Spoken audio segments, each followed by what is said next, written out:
नमस्कार, good evening. बहुत स्वागत है आप सबका। मैं पुनीत पाठक हूं। रात के 9 बजते दिन भर की तमाम बड़ी अहम खबरों को डिकोड करने के लिए एक बार फिर अपनी पूरी टीम के साथ हाजिर हैं। असल खबर को जानने समझने के लिए हम हर खबर, हर न्यूज को करते हैं डिकोड। तो आज खबरों के महाबुलेटिन में आज की शाम की सबसे बड़ी और अहम खबर सबसे पहले आपको पहुंचा दें। आज शाम को एक खबर छत्तीसगढ़ के राजनीतिक गलियारे में और फिर प्रदेश में बड़ी तेजी से फैली। खबर यह कि प्रदेश के कद्दावर कैबिनेट मंत्री टीएस सिंहदेव ने अपने पास जो 4 विभाग थे उनमें से एक पंचायत और ग्रामीण विकास विभाग की जिम्मेदारी छोड़ दी। राज परिवार से आने वाले टीएस सिंहदेव 2008 से अंबिकापुर से चुनाव जीतते आए हैं। आपको याद होगा कि 2018 में विधानसभा चुनाव में कांग्रेस पार्टी ने उनको बड़ी महत्वपूर्ण जिम्मेदारी दी थी मैनिफेस्टो बनाने की। वो मैनिफेस्टो समिति, घोषणा पत्र बनाने की समिति, उसके अध्यक्ष की महती जिम्मेदारी संभाल चुके हैं। सबसे राय मशवरा कर उन्होंने एक संकल्प पत्र, एक घोषणा पत्र तैयार किया।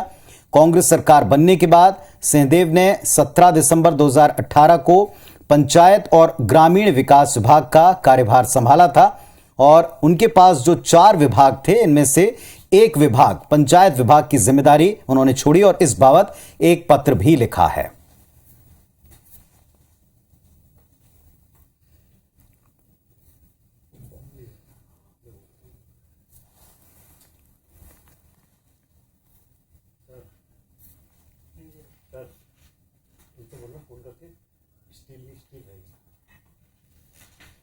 तो साहब, ये वो पत्र भी आप देख रहे हैं। इस पत्र को लिखा टीएस सिंहदेव ने और पंचायत विभाग का उन्होंने कार्यभार छोड़ दिया। इस पत्र में जो उन्होंने मुख्यमंत्री को लिखा है, जो बातें उन्होंने लिखी हैं, इसको लेकर भी चर्चाओं का दौर शुरू हुआ। टीएस सिंहदेव ने विभाग को क्यों छोड़ा, बार बार ये सवाल उठ रहा था, लेकिन उन्होंने इस पत्र में अपनी तरफ से अपने सारे तर्क और अपनी सारी बातें लिखी हैं। तो टीएस सिंहदेव ने एक पत्र जो मुख्यमंत्री को लिखा और इस पत्र को जो भी आप टीवी स्क्रीन पर देख रहे हैं, इसके पीछे और इसके तर्कों को लेकर, इसकी बातों को लेकर बहुत सी चीजें हैं जिन्हें डिकोड करना है। और इस डिकोड करने के लिए हमारे साथ में इस वक्त मेरे सहयोगी सौरभ सिंह परिहार जुड़ रहे हैं। उनका मैं रुख करता हूं। सौरभ, ये पत्र दर्शकों को हम लगातार दिखा रहे हैं, डिकोड करें इसे, बताएं।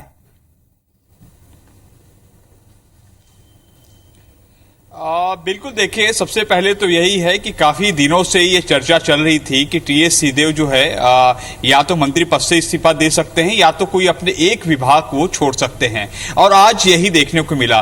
4 महत्वपूर्ण चीजें हैं 4 पन्नों के अपने इस जिन्होंने विभाग छोड़ा है। सबसे पहले तो आप देखिए जो उन्होंने जन घोषणा पत्र है उन्हीं के अनुरूप इन्होंने अपना जो है पूरा लेटर उन्होंने लिखा है। सबसे पहले आप देखिए, प्रधानमंत्री आवास योजना को लेकर उन्होंने पत्र लिखा है, फिर मनरेगा को लेकर पत्र लिखा है। तो अगर डिकोड करें तो कहीं ना कहीं केंद्र सरकार की योजनाएं जो है उन्होंने सबसे पहले जो हाईलाइट किया है, चाहे मनरेगा की बात होगा, चाहे पीएम आवास की बात होगा। और इसी बात को लेकर लगातार राज्य सरकार को कहीं ना कहीं भाजपा के नेता लगातार घेरते रहे, चाहे 8 लाख आवास न बनने की बात हो या मनरेगा में मजदूरी भुगतान या जो काम न मिलने की बात हो। और इसको जो है पंचायत मंत्री रहे टीएस सिंहदेव उन्होंने स्पष्ट रूप से लिखा है। तीसरी चीज आप देखें कि आदिवासी मुद्दा जो है इस वक्त राष्ट्रपति का चुनाव चल रहा है और आदिवासी के मुद्दे को लेकर कांग्रेस और भाजपा के बीच कहीं ना कहीं जुबानी जंग हो रही है। ऐसे में आज टीएस सिंहदेव ने अपने जो तीसरे प्रमुख बिंदु है उस पर उन्होंने जरूर लिखा है कि पेशा कानून को लेकर जो हमने मेहनत की थी, जो हमने कामकाज किया था,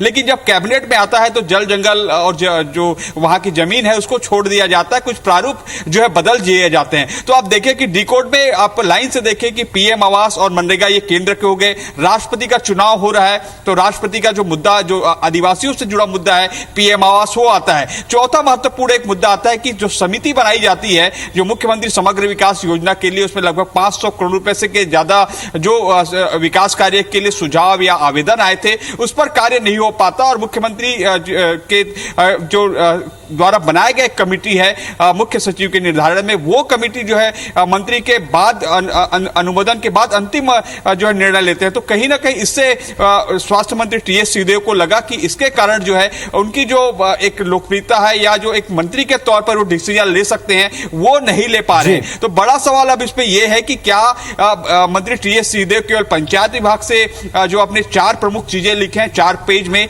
तो क्या उनके और अन्य विभागों में भी इसी तरीके का ही है? एक बड़ा सवाल है अगर डिकोड की बात करें तो। चलिए, तो जैसा सौरभ ने बताया कि इस पत्र को जो विस्तार से आप देख रहे थे, इसके प्रमुख बिंदु भी आपने देख लिए और इन बिंदुओं के ऊपर जाहिर तौर के ऊपर अब कुछ चर्चाएं जरूर चल रही हैं और आगे भी चल सकती है। शुक्रिया सौरभ आपका, जो आपने इस विषय के ऊपर डिकोड करने में मदद की हमारी और हमारे दर्शकों की। तो चलिए, ये महत्वपूर्ण मुद्दा है और इस मुद्दे के पीछे क्या कोई नाराजगी है, इस पर क्या रिएक्शंस आते हैं, ये भी देखेंगे। लेकिन अब बात आज की एक और महत्वपूर्ण अहम खबर की हम कर रहे हैं। भारतीय जनता पार्टी मुख्यालय दिल्ली में आज संसदीय बोर्ड की अहम बैठक हुई और इस बैठक में प्रधानमंत्री नरेंद्र मोदी, गृह मंत्री अमित शाह, अध्यक्ष जेपी नड्डा, केंद्रीय मंत्री राजनाथ सिंह, नितिन गडकरी और मध्य प्रदेश के सीएम शिवराज सिंह चौहान मौजूद रहे। और इस बैठक के फौरन बाद पार्टी ने उपराष्ट्रपति पद के उम्मीदवार के तौर पर पश्चिम बंगाल के राज्यपाल जगदीप धनखड़ के नाम की घोषणा उपराष्ट्रपति पद के उम्मीदवार के लिए कर दी है। उपराष्ट्रपति पद के चुनाव में अपने उम्मीदवार को जिताने के लिए बीजेपी के पास यानी एनडीए के पास पर्याप्त संख्या है। इसके अतिरिक्त राष्ट्रपति चुनाव की तरह इस चुनाव में भी बीजेपी को कुछ गैर कांग्रेसी विपक्षी दलों जैसे बीजेडी, वाईएसआर और इन तमाम दलों का समर्थन मिल सकता है। जगदीप धनखड़ वर्तमान में वेस्ट बंगाल के राज्यपाल हैं, चर्चा में अक्सर रहते हैं दीदी से टकराव की वजह से। इसके पहले राजस्थान के झुंझुनू से वो लोकसभा सांसद भी रह चुके हैं। तो एक चर्चित फेस है, एक चर्चित नाम है और अब वे उम्मीदवार के तौर पर सामने हैं और अब देखते हैं कि इसके बाद में विपक्ष की तरफ से इस पर क्या रिएक्शन आता है। चलिए, वैसे रायपुर अब आपको लिए चलते हैं। रायपुर के राजीव भवन में प्रदेश कांग्रेस कार्यकारिणी और जिला अध्यक्षों की मीटिंग हुई। प्रदेश प्रभारी पीएल पुनिया, सीएम भूपेश बघेल, प्रदेश कांग्रेस अध्यक्ष मोहन मरकाम इसमें शामिल हुए।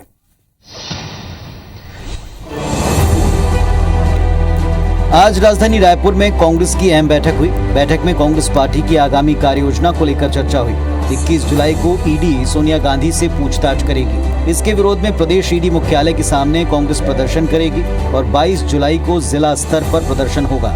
इसके साथ ही कांग्रेस 9 अगस्त से प्रदेश के सभी विधानसभा क्षेत्रों में पदयात्रा निकालेगी। 21 तारीख को फिर से ईडी बुला रही है, तो उसके विरोध में हम हर प्रदेश मुख्यालय में हम बृहद धरना दे रहे हैं। आपको बता दें कि राहुल गांधी के भारत जोड़ो पदयात्रा कार्यक्रम में छत्तीसगढ़ को शामिल नहीं किया गया। कई चुनावी राज्यों में पदयात्रा नहीं की जा रही, ऐसे में जल्द ही इस पर और चर्चा होगी।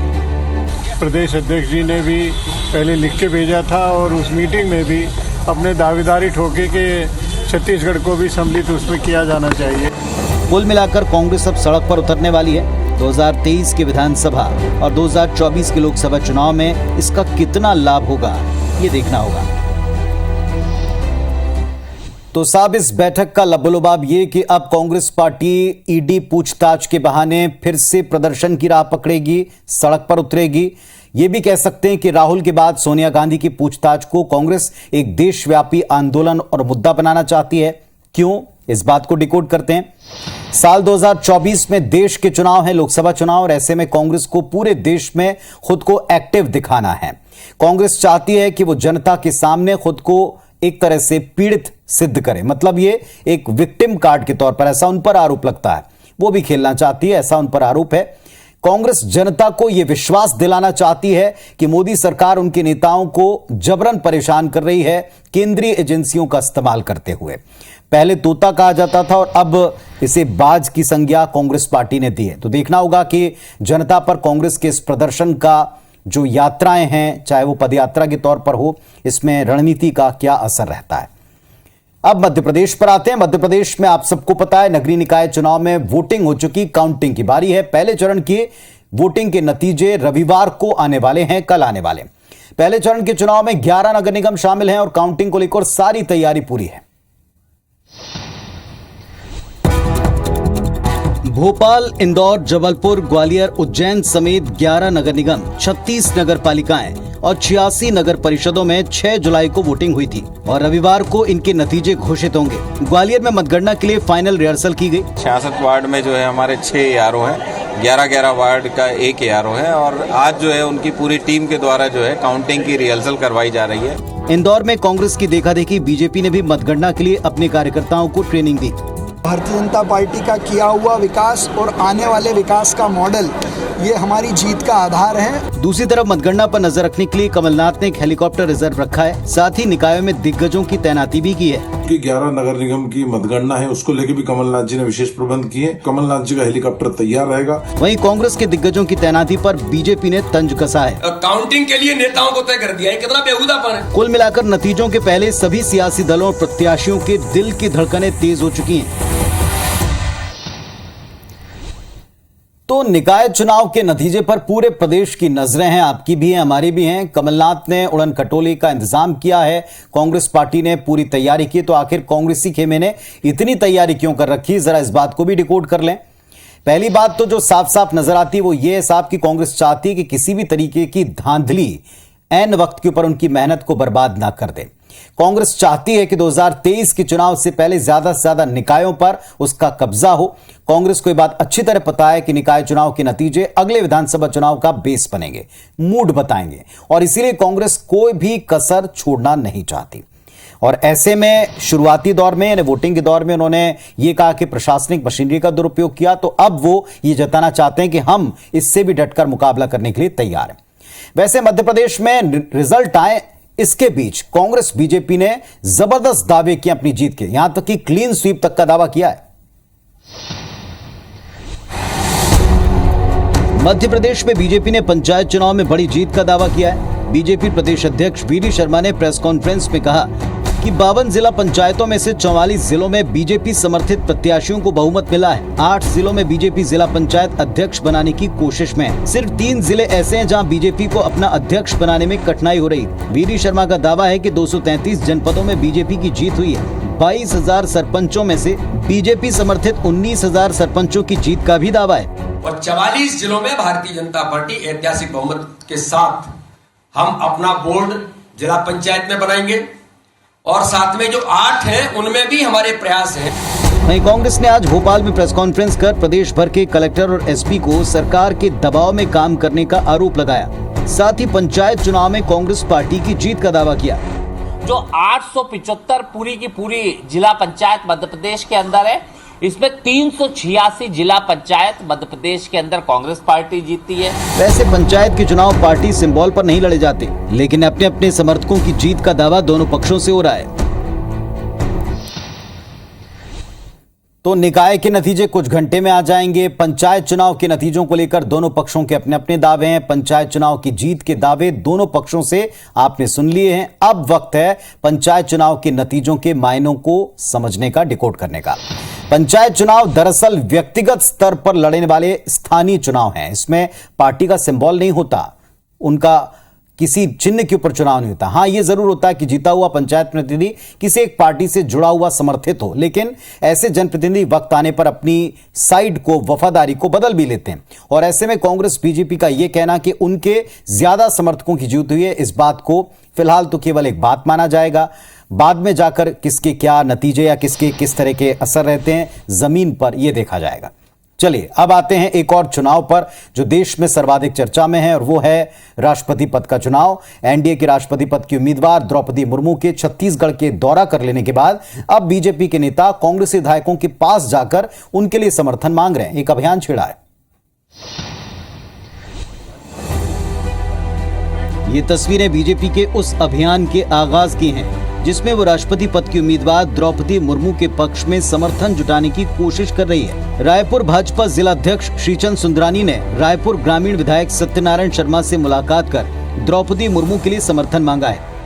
कहीं न कहीं आदिवासियों का सम्मान बढ़ेगा अगर छत्तीसगढ़ में सारे लोग मिलकर जो एनडीए के उम्मीदवार है द्रौपदी मुर्मू जी, उनका समर्थन करेंगे। वहीं दूसरी तरफ कांग्रेस विधायक सत्यनारायण शर्मा ने कहा कि कांग्रेस पार्टी ने जिसे अपना प्रत्याशी घोषित किया है उनका समर्थन उसी चेहरे को जाएगा। मैंने इनसे निवेदन किया कि आप आए हैं, स्वागत है आपका, लेकिन हमारी मजबूरी है, पार्टी के दिशा निर्देशों के विपरीत हम सोच भी नहीं सकते। वैसे इस वक्त छत्तीसगढ़ समेत देश के कई राज्यों में आदिवासी वर्ग से मुर्मू को प्रत्याशी बनाए जाने को लेकर सियासत गरमाई हुई है। तो इतने बड़े चुनाव में भी वो सारी चीजें सुनने देखने को मिल रही हैं जो इसके पहले इस अंदाज में नहीं दिखी थी। छत्तीसगढ़ में राष्ट्रपति पद की उम्मीदवार द्रौपदी मुर्मू को लेकर बीजेपी और कांग्रेस के बीच में ये जो सियासी घमासान है, इस स्थिति में बीजेपी कांग्रेस विधायकों से मिलकर के मुर्मू के समर्थन के लिए अपील कर रही है। अब ऐसा क्यों हो रहा है, जरा इस बात को डिकोड करें। सबसे पहली बात है कि एनडीए प्रत्याशी द्रौपदी मुर्मू आदिवासी वर्ग से आती हैं और राज्य में आदिवासी वर्ग की आबादी 32% के आसपास है, यानी राज्य में आदिवासी वोट बैंक निर्णायक भूमिका में है। वहीं कांग्रेस पार्टी के विधायक दुविधा में हैं, क्योंकि पार्टी के शीर्ष नेता ने यशवंत सिन्हा को समर्थन का घोषित तौर पर ऐलान किया है, जबकि बीजेपी नेता लगातार कांग्रेसी विधायकों से मिलकर आदिवासी वर्ग के नाम पर हवाला देते हुए मुर्मू के लिए समर्थन मांग रहे हैं। अब ऐसे में अगर कांग्रेसी विधायक सांसद मुर्मू की बजाय यशवंत सिन्हा के पक्ष में मतदान करते हैं, जैसा वो कह रहे हैं, तो फिर बीजेपी आने वाले चुनाव में आदिवासी वर्ग के सेंटिमेंट को उभारते हुए इसे चुनावी मुद्दा बना सकती। और इसीलिए कांग्रेसी विधायक हैं वो इस पर बयान देते समय बहुत ही तोल मोल कर समर्थन की बात कहते हैं। चलिए, अब एक कहावत जो आपने जरूर सुनी होगी, आटे दाल का भाव याद आना। और वैसे इस महंगाई के दौर में आपको हमको ये रोज ही याद आता है, लेकिन अगली बार जब आप बाजार जाए ना, तो इसके पहले आटे दाल तिलहन चावल सब का दाम पता कर लेना। एक्चुअली 5% जीएसटी लगाने का प्रस्ताव काउंसिल ने पास कर दिया है और अनाज व्यापारियों ने आज इस बात का बंद करके विरोध भी जताया।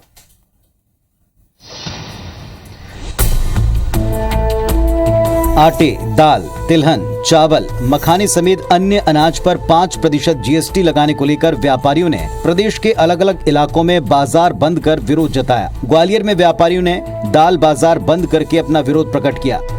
व्यापारियों ने केंद्र सरकार से इस फैसले को वापस लेने की मांग की है। केंद्र सरकार द्वारा 18 जुलाई से कुछ ऐसी आवश्यक वस्तुओं पर जीएसटी लगाया जा रहा है। हम लोग दाल बाजार को बंद रखेंगे। अगर सरकार हमारी मांग को नहीं मानती है तो निश्चित ही हमको एक रुक आंदोलन अपनाना पड़ेगा। सरकार क्या निर्णय करती है, हम उनको याद दिलाने के लिए इंडस्ट्री बंद करिए। इधर इंदौर में भी अनाज व्यापारियों ने दाल मिल और अनाज मंडी बंद कर विरोध प्रकट किया। बता दें आपको कि हाल में हुई जीएसटी काउंसिल की मीटिंग में प्री पैक्ड और प्री लेबल्ड मोटे अनाज पर 5% जीएसटी लागू करने का फैसला किया गया है।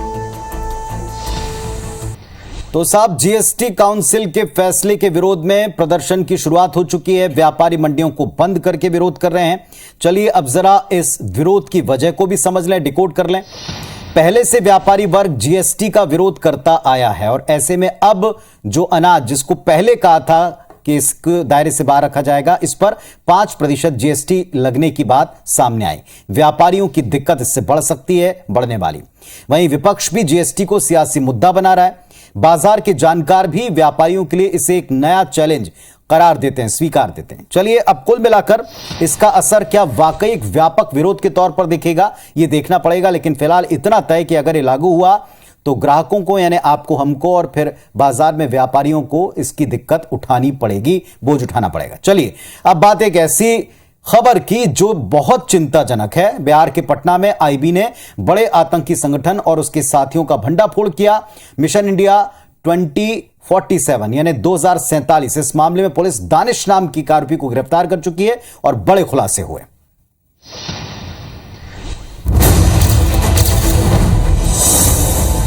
बिहार की राजधानी पटना के फुलवारी शरीफ में राष्ट्र विरोधी पीएफआई से जुड़े संदिग्ध लोगों की गिरफ्तारी के बाद नए खुलासे हो रहे हैं। भारत में दहशतगर्दी के लिए गजवाए हिंद का मॉडल तैयार किया गया था, जिसकी कमांड पाकिस्तान के हाथ में थी। पुलिस ने पीएम नरेंद्र मोदी के पटना आगमन से एक दिन पहले 11 जुलाई को इस आतंकी नेटवर्क का खुलासा किया था। मामले में पुलिस ने कल दानिश को पकड़ा था। पटना पुलिस को दानिश के स्मार्टफोन से कई बेहद संवेदनशील जानकारियां मिली हैं, जिसमें दानिशी गजवाए हिंद मॉडल को ऑपरेट करता पाया गया। आरोपी साल 2023 में जिहाद की पूरी योजना तैयार कर रहे थे। इस बड़े प्लान पर 2016 से काम चल रहा था और खुफिया एजेंसियों को इसकी जानकारी तक नहीं हो पाई। इस काम को अंजाम देने के लिए व्हाट्सएप ग्रुप बनाया गया। ग्रुप के 2 एडमिन थे, जिनमें से एक पाकिस्तान का फैजान और दूसरा पटना का दानिश था। ऐसी आशंका है कि 2016 से 2022 तक पाकिस्तान ने बिहार में एक बड़ा नेटवर्क खड़ा किया होगा। तो देखा आपने कि किस तरीके से गजवाए हिंद मॉडल पर भारत पाकिस्तान के आतंकी काम कर रहे हैं। गजवाए हिंद क्या है, जरा इस बात को भी डिकोड कर लें। गजवाए हिंद का मतलब है हिंदुस्तान पर फतह हासिल करना। काफिरों को जीतने के लिए किए जाने वाले ऐसे युद्ध को गजवा कहते हैं और जो इस युद्ध में विजयी रहता है उसे गाजी कहा जाता है। इस तरह गजवाए हिंद का मतलब भारत के युद्ध जीतने और इस पर फतह हासिल करने को लेकर के। अब चलिए, यह मंसूबा तो पाकिस्तान कई सालों से पाले बैठा है और हर बार मुंह की भी खाता है और अब की बार उनका जो देश के भीतर नेटवर्क है यह थोड़ी चिंता बढ़ाता है। चलिए, अगर आपको कोरोना के बूस्टर डोज को लेकर कोई फोन करता है तो एक बारगी सावधान हो जाएगा। क्यों, जरा देखें।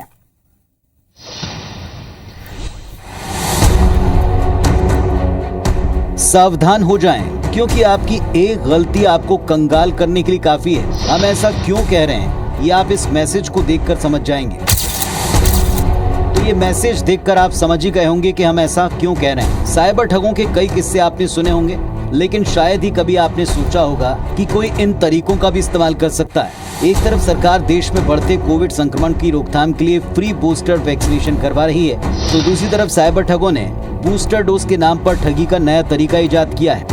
कई राज्यों में से लेकर अलर्ट मैसेज भी चल रहा है। फिलहाल ये मैसेज असली है नकली, इस बात की पुष्टि नहीं की गई, लेकिन इसमें दिया मैसेज जरूर पुख्ता है, जिससे सीख लेने की आवश्यकता है। वहीं साइबर सेल और गृह मंत्रालय से लेकर पहले लोगों को अलर्ट कर चुका है। इन ठगों के बात करने का तरीका भी अलग ही है। इनसे बात करते करते आप आसानी से इनके झांसे में आ सकते हैं। पहले ये ठग रजिस्ट्रेशन के नाम पर आपसे ओटीपी मांगेंगे और जैसे ही आप इन्हें ओटीपी बताएंगे, ठीक वैसे ही आपके खाते से रुपए गायब हो जाएंगे। यानी सतर्कता हटी और दुर्घटना घटी।